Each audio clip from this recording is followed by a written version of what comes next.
E sabotadores? Pronto. É uma casca de banana? O que é o sabotador? Legal. Sabotadores é uma perspectiva que todos nós temos, aqui a gente precisa começar a ler em alguns pontos.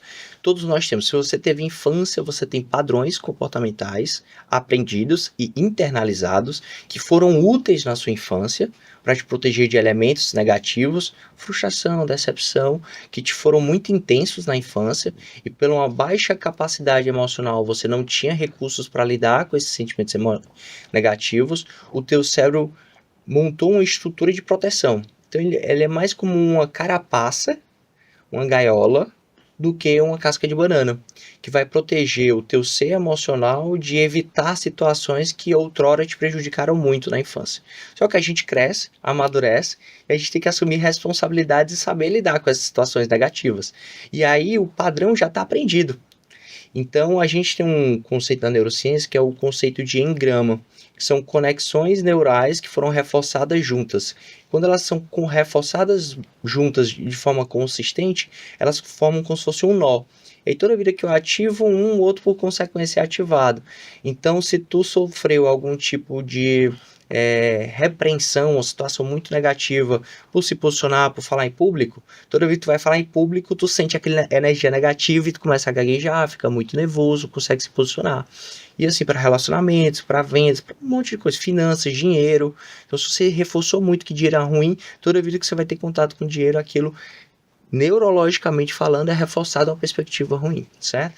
E aí, por que eu estou explicando isso? Porque sabotadores são esses engramas formados que na infância foram úteis para te proteger. Então, por exemplo, vamos dizer que você era uma criança, independente da infância de cada um aqui, todo mundo teve uma situação negativa.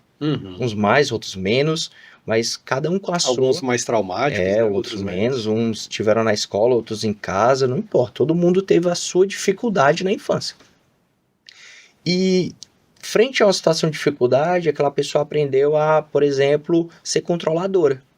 Se ela controlar tudo, ela não passa mais aquela dificuldade, porque ela tinha pais displicentes, por exemplo. Então eu tive que assumir minha rédea da minha vida muito cedo para não me ver numa situação de vulnerabilidade, porque meus pais não me davam tanta atenção. Então eu aprendi que eu não ter controle das coisas, eu ficava incerto, vulnerável, com medo e inseguro.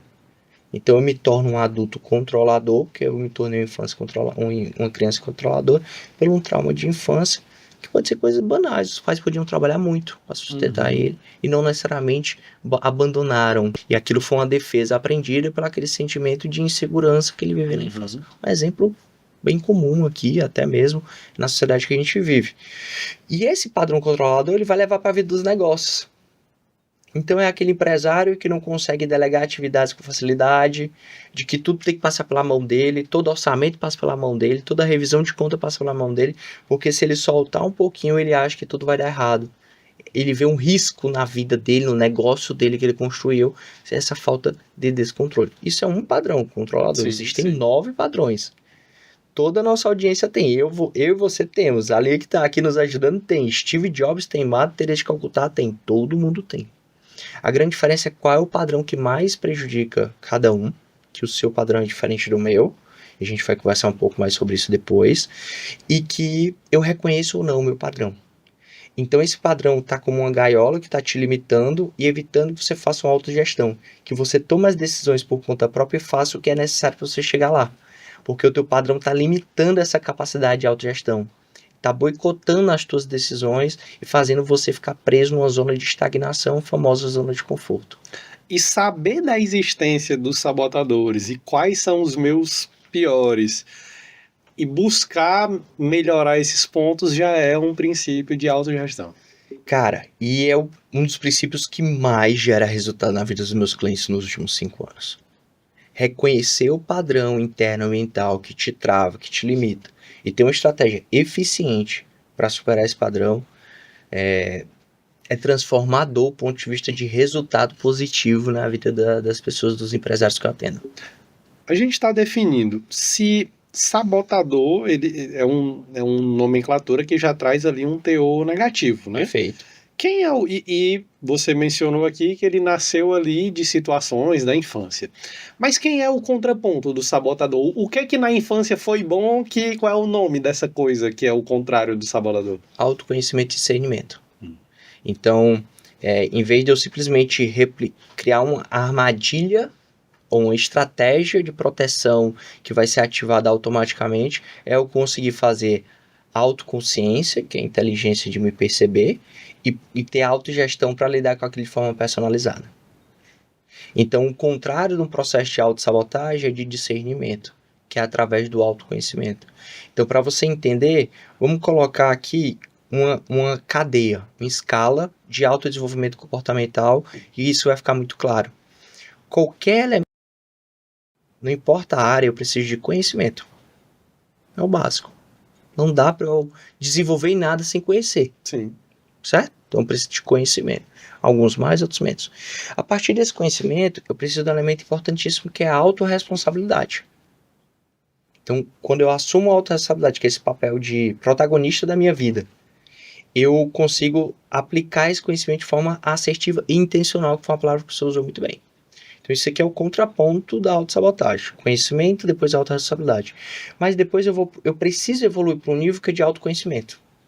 Aí é realmente aprofundar em mim, que não é um processo simples e fácil, que eu preciso entender como é que a minha máquina funciona. A pessoa mínima, que tem um mínimo de conhecimento, ela vai entender que o ser humano é um ser muito complexo. Por isso que o autoconhecimento não é que nem um guia de um carrinho da Hot Wheels. O carrinho da Hot Wheels está lá, um copo desse tem sua função. Qual a função do ser humano? Infinita. As possibilidades são infinitas para o ser humano. Então, a compreensão de um ser que tem uma capacidade infinita, dadas as devidas proporções, claro, né, de aplicações, também é complexo. Então, cada indivíduo ele é único. Por isso que eu tenho que aprofundar nesse autoconhecimento, que é o terceiro nível. Para chegar no quarto, que aí, de fato, é o contraponto máximo que é necessário para a autossabotagem, que é o autodomínio. Cara, eu adorei essa definição das possibilidades infinitas, porque acabou de me cair uma ficha de que as possibilidades e os nossos limites, eles são quase infinitos, que quando a gente tem muita oferta, às vezes a gente não escolhe nada, né? Justo. E eu percebo, quando você tá, no momento que tu falou essa palavra, eu caí uma ficha que eu identifiquei algumas pessoas que eu conheço que se sentem, já chegaram para mim e disseram: Pedro, eu me sinto perdido, eu não sei o que é que eu tô fazendo aqui, eu não sei para que eu vim, eu só tô passando o dia, tô vivendo e esperando a morte chegar, em outras palavras. Né? É alguém que não encontrou uma missão, uma atividade, ela não sabe o que tá fazendo na Terra, basicamente. E é legal você trazer isso, a gente vai entrar num momento mais profundo, talvez, do podcast aqui, de forma que a gente foi fluindo e chegando, e eu espero que a audiência se conecte, que cada vez mais a gente tem um vazio e uma solidão emocional presente na sociedade contemporânea, certo? Os casos de doença mental, seja depressão, crise de ansiedade, burnout, eles são cada vez mais frequentes, porque também, por essa perspectiva que você trouxe, o acesso às possibilidades ele está muito mais fácil. As outras gerações, ela também tinham possibilidades infinitas, mas eles eram conduzidos de forma a ser direcionados para opções muito limitantes. Então, filho de ferreiro é ferreiro, filho de professor é professor, filho de médico é médico, filho de advogado é advogado. Você nasceu em Quixadá, você morre em Quixadá. Nasceu em Fortaleza, você morre em Fortaleza. As possibilidades de moradia, de relação, você vai se relacionar com quem? Com quem você estudou, com quem você for para a igreja ou com alguém do seu bairro. Hoje as pessoas se relacionam com uma pessoa que é japonês, se relaciona com um brasileiro, um italiano. Então, esse acesso online da globalização, o processo de globalização, que já tem algumas décadas, ele possibilitou uma expansão de possibilidades de trazer para o indivíduo, eu posso qualquer coisa, eu posso acessar qualquer coisa. E o que é que eu vou escolher? E aí é que entra a dificuldade. O que é que as pessoas estão sem propósito? Tudo que eu digo sim para um, eu tenho duas opções, eu estou dizendo não para um. Agora, quando eu digo sim para um e eu tenho infinitas possibilidades, eu estou dando infinitos nãos para o que eu poderia ser. E aí, quando eu entro nessa realidade que eu decidi, eu vou enfrentar prós e contras, como qualquer uma das outras realidades. Só que eu tenho acesso muito simples aos prós das outras.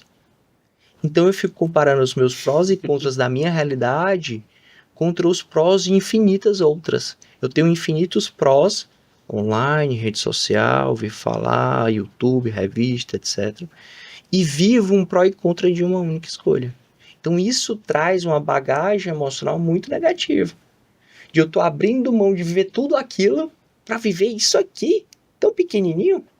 Então, essa comparação de mal-estar que você trouxe, as pessoas perderam o propósito, porque aí existe essa pulverização, essa possibilidade de possibilidades. É aquele efeito Netflix, né? Tu abre, tem lá 500 mil filmes e séries e tu passa 2 horas e não escolhe, que é muita coisa para dizer não, né? Para escolher um sim.